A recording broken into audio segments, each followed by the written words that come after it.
Je m'appelle Kadia Dzoba, je suis journaliste à Radio Okapi. Le travail de médias, le journalisme, c'est toujours un travail à risque. Mais il y a des moments où les risques deviennent de plus en plus permanents et puis ça vous colle à la peau. Tout au début, j'étais inconsciente. Je me retrouvais dans une situation au fait de tous les mortels, c'est-à-dire de tout Congolais de l'Est de la RDC, où carrément il y avait un problème d'insécurité et que chaque jour il y avait une personne qui mourait, une personne qui était tuée par balle. Et j'étais dans le même système, hein. Je me disais je ne pouvais pas échapper parce que je vis la même situation que tout le monde. C'est seulement en 2009 que j'ai compris que cette situation, c'était particulièrement parce que j'étais au fait journaliste, que j'étais une femme de médias. C'est-à-dire en 2009, en septembre, il y a ma collègue avec laquelle je travaille, elle s'appelle Delphine Amuto, qui revenait d'une interview, d'un reportage dans un camp militaire. Et il y a parmi les officiers militaires, il y a quelqu'un qui a regardé Delphine avec un regard méchant de menace. Donc Delphine ne comprenait rien. En retournant à la rédaction, directement, il a eu un message de menace, un message qui dit que vous commencez maintenant à vous immiscer dans les choses qui ne vous regardent pas et vous allez attraper une balle dans la tête.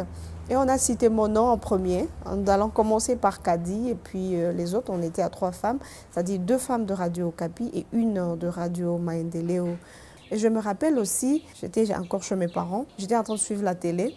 Et tout à coup, j'entends sur ma fenêtre, la fenêtre de ma chambre, brisée, et il y avait des rafales. On tirait. Tout à coup, je me suis plongée à bas ventre sur le sol.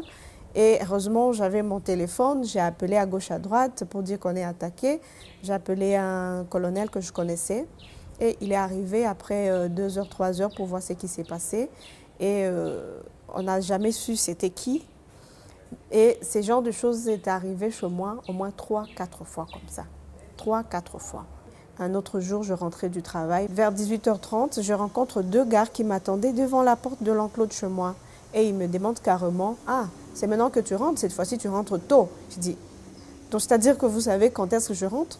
Il dit, « Ok, on ne vient pas discuter, tu nous donnes ton enregistreur. » J'ai dit, « Écoute, moi, je n'ai pas d'enregistreur, je ne comprends pas de quoi vous parlez. » Et ils ont forcé à m'arracher au fait le sac à main. Et moi, je suis tombée derrière, je suis tombée. Et puis, ils ont tiré dans ma direction. Heureusement, la balle est passée juste devant ma tête quand moi, je retombais par derrière. Mais qu'est-ce qui m'a encore poussée pour réintégrer le métier? C'est les auditeurs. Mais après, tu rencontres des enfants de 2 ans violés. Tu rencontres des enfants, des nourrissons qui ont été violés.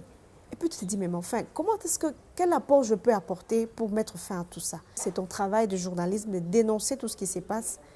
Et puis tu te dis, mais moi-même, si je dénonce, je suis en danger. Qu'est-ce que je peux faire? Et tu te dis, va travailler, va travailler. Je suis allée voir cet enfant-là. Après, j'ai pleuré.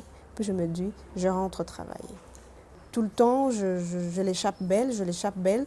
Je ne vais pas l'échapper belle continuellement. Et ça, c'est un message fort. C'est une grâce que je sois encore là. Parce que franchement, je savais que j'étais une femme morte.